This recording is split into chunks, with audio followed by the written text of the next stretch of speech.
உள்ளமுடனே வாழ்க. உள்ளொரு ஜோதியே வாழ்க. உள்ளம் நிறைந்தோனே வாழ்க. நீங்காதொருவனை வாழ்க.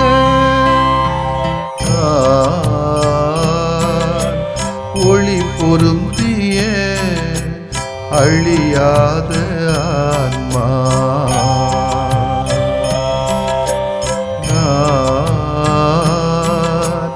ஒளி பொருந்திய அழியாத ஆன்மா. நீ என்னில் நான் உன்னில் ஈஸ்வரா. நீ என்னில் நான் உன்னில் ஈஸ்வரா. ஒளி பொருந்திய அழியாத ஆன்மா.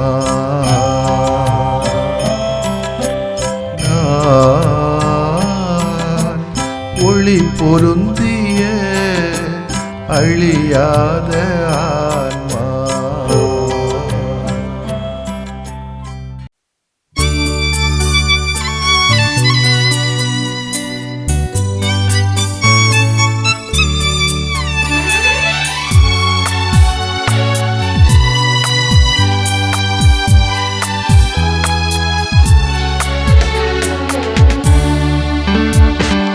இறைவாவும் விருப்பம் இரக்கம் இரக்கம் என்றால் இரக்கத்தின் பாதையில் எமை நடத்தும். இறைவாவும் விருப்பம் இரக்கம் இரக்கம் என்றால் இரக்கத்தின் பாதையில் எமை நடத்தும்.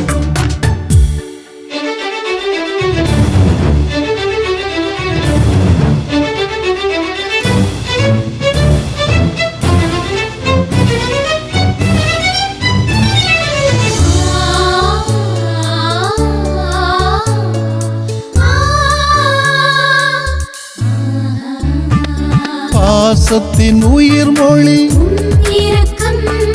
பாவிக்கு பதில் மொழி இரக்கம். மன்னிப்பின் மறுமொழி இரக்கம். மகிழ்வின் மனமொழி இரக்கம். உண்மையை கடந்திடும் இரக்கம். உணர்வினை மதித்திடும் இரக்கம். சாந்தத்தின் ஊரணி சமாதான ஊற்றும் இரக்கம். இறைவாவும் விருப்பம் இரக்கம் இரக்கம் என்றால் இரக்கத்தின் பாதையில் எமை நடத்தும்.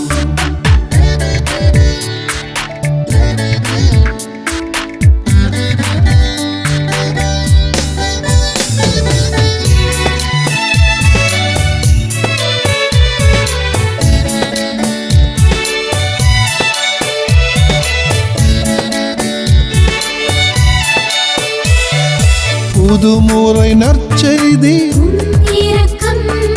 புதிய முயற்சியும் இரக்கம். திருஅவை வாழ்வு இரக்கம். திருஅருள் வழிபாடு இரக்கம். பிரிவினை தாண்டும் இரக்கம். பிறரன்பை தூண்டும் இரக்கம். மானுட வரலாறு மண்ணுயிர் அனைத்தும் இரக்கம். இறைவாவும் விருப்பம் இரக்கம் இரக்கம் என்றால் இரக்கத்தின் பாதையில் எமை நடத்தும். இறைவாவும் விருப்பம் இரக்கம் இரக்கம் என்றால் இரக்கத்தின் பாதையில் எமை நடத்தும். மார்க்கு நற்செய்தி அலகு 2 இறை சொற்றொடர்கள் 18 முதல் 22 வரை.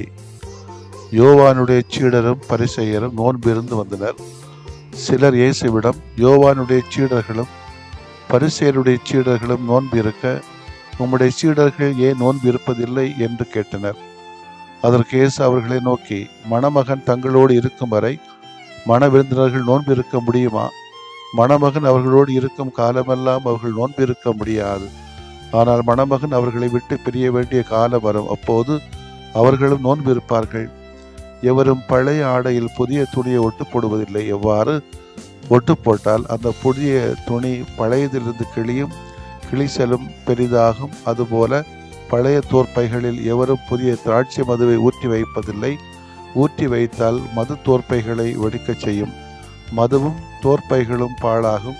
புதிய மது புது தோற்பைகளுக்கு ஏற்றது என்றார். ஆண்டவரின் அருள்வாக்கு. இறைவா உமக்கு நன்றி.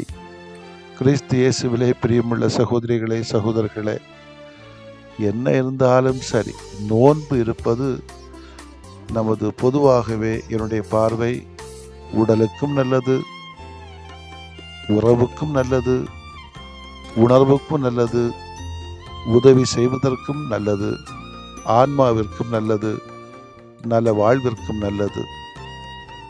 அது இயேசு கூட இருக்காரோ, ஆண்டவர் கூட இருக்காரோ, இயேசு இல்லையோ, ஆண்டவர் இல்லையோ, அவங்க இருக்காங்களோ, இவங்க இருக்காங்களோ, அதல்ல.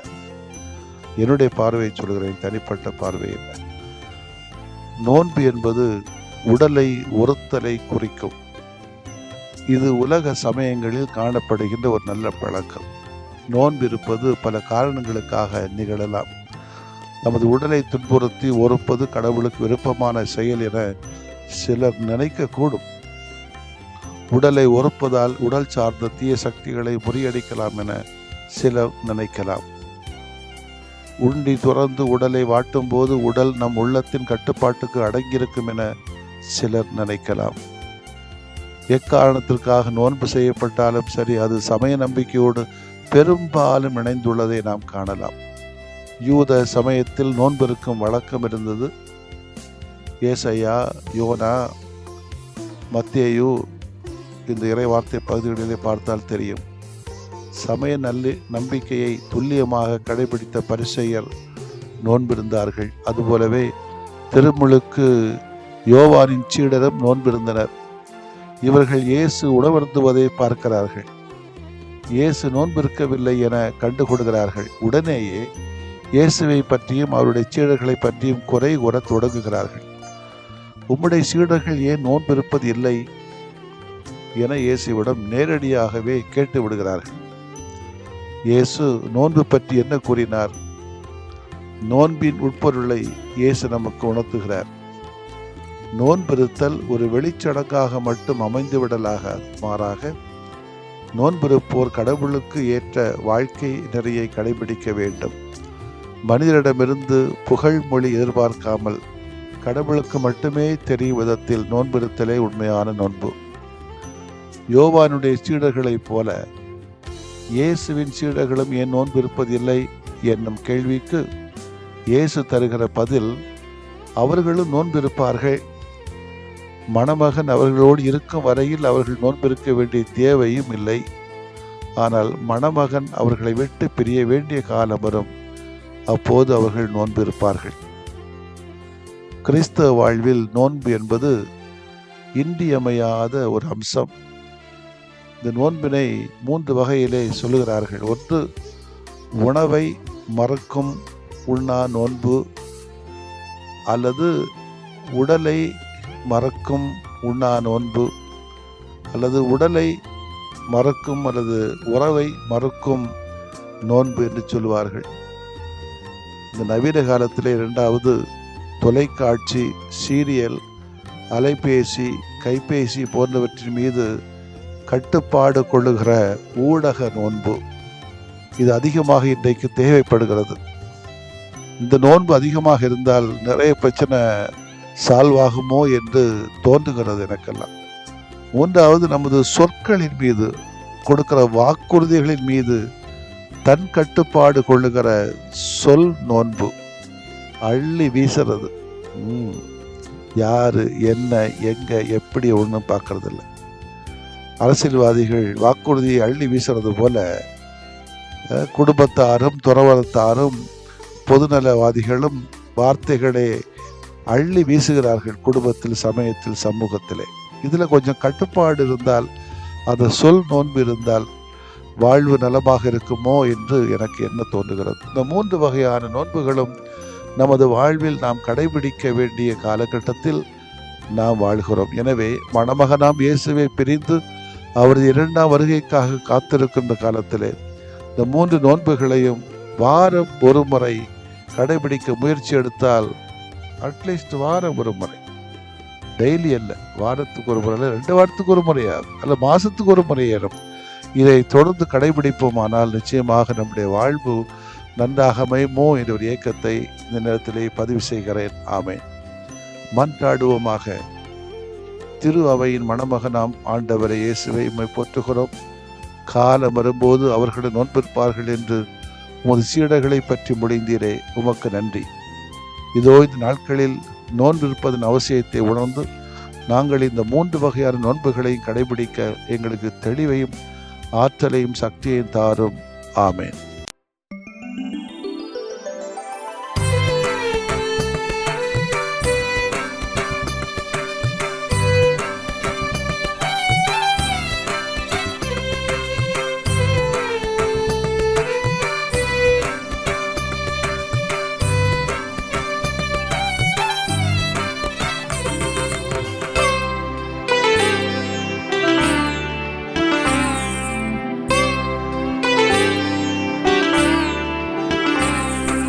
குணமாக்கும் என்னை குணமாக்குமே, குணமாக்கும் என்னை குணமாக்குமே.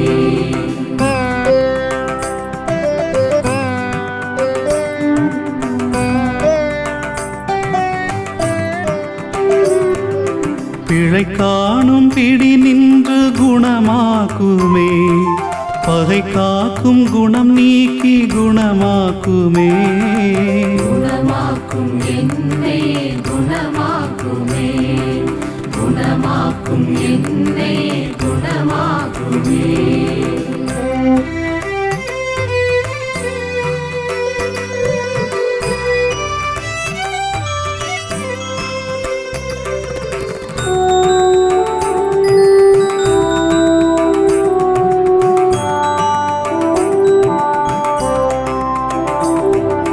கடன் தொல்லை பிடி நின்று குணமாக்குமே, கடும் சொல்லின் குணம் நீக்கி குணமாக்குமே. குணமாக்கும் என்னை குணமாக்குமே, குணமாக்கும் என்னை குணமாக்குமே.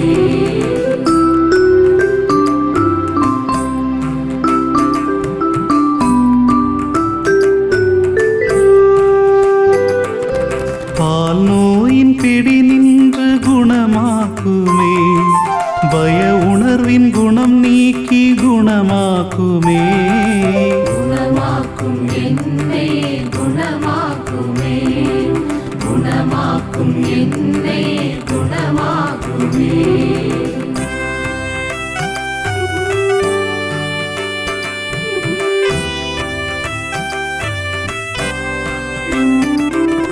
போதை பிடி நின்று குணமாக்குமே, பொய் கூறும் குணம் நீக்கி குணமாக்குமே.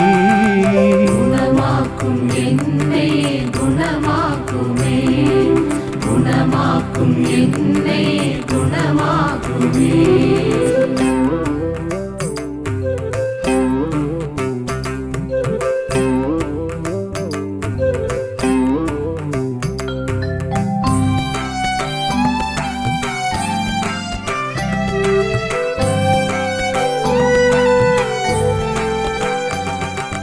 நான் என்னும் பிடி நின்று குணமாக்குமே, தான் மட்டும் குணம் நீக்கி குணமாக்குமே.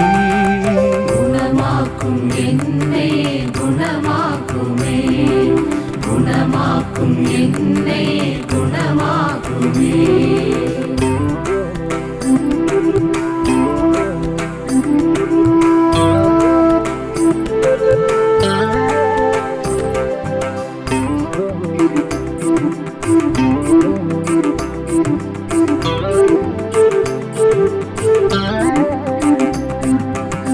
உடல் நோயின் பிடி நின்று குணமாக்குமே, உளநோயின் வலி நின்று குணமாக்குமே. குணமாக்கும் என்னை குணமாக்குமே, குணமாக்கும் என்னை குணமாக்குமே.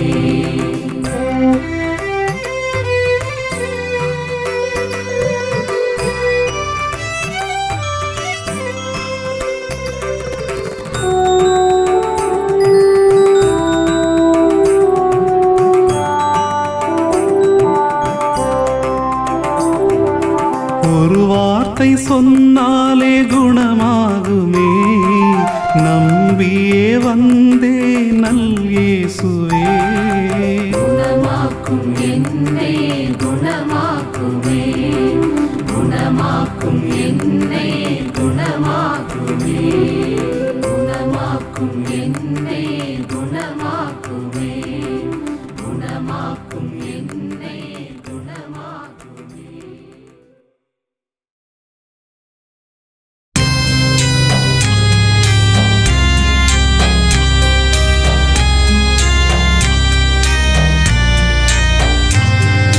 மாண்புயரிவருள்ளடையாளத்தை தாழ்ந்து பணிந்து ஆராதிப்போம்.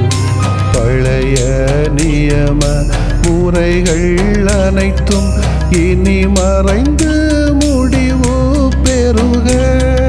புதிய நியம முறைகள் வருக. புலன்களாலே மனிதன் இதனை அறிய இயலா.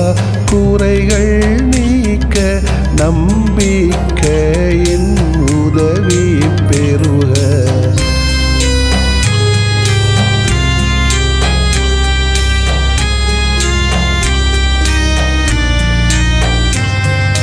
தந்தை அவர்க்கும் மகன் அவர்க்கும் புகழ்ச்சியோடு வெற்றியாக்கும். மீட்பின் பெருமை மாட்சிமையோடு வலிமை வாழ்த்து யாவுமாக. இருவரிடமாய் வருகின்றவராம் தூய ஆவியானவர்க்கும் அளவில்லாத சமப்புகழ்ச்சி என்றுமே உண்டாகுக. ஆமென்.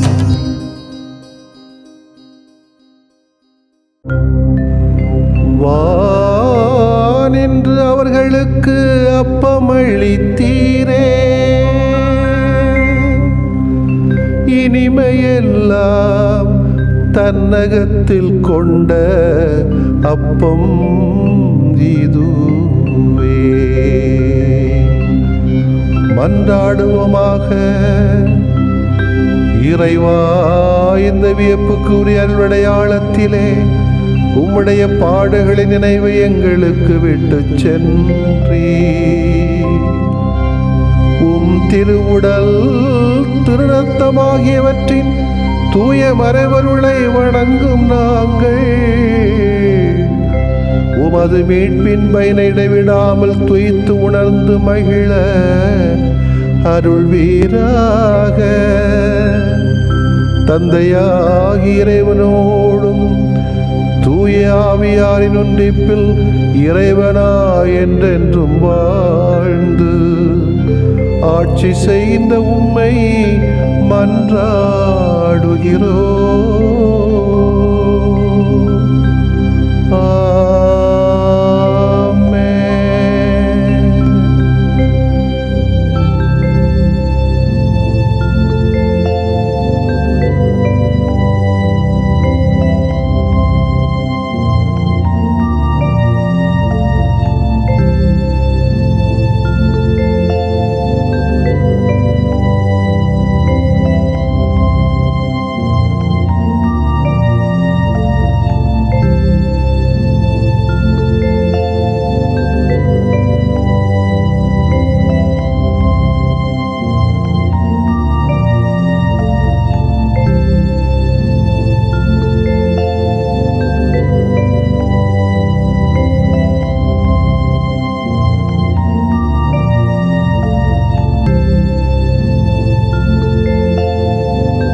புகழுக்குரிய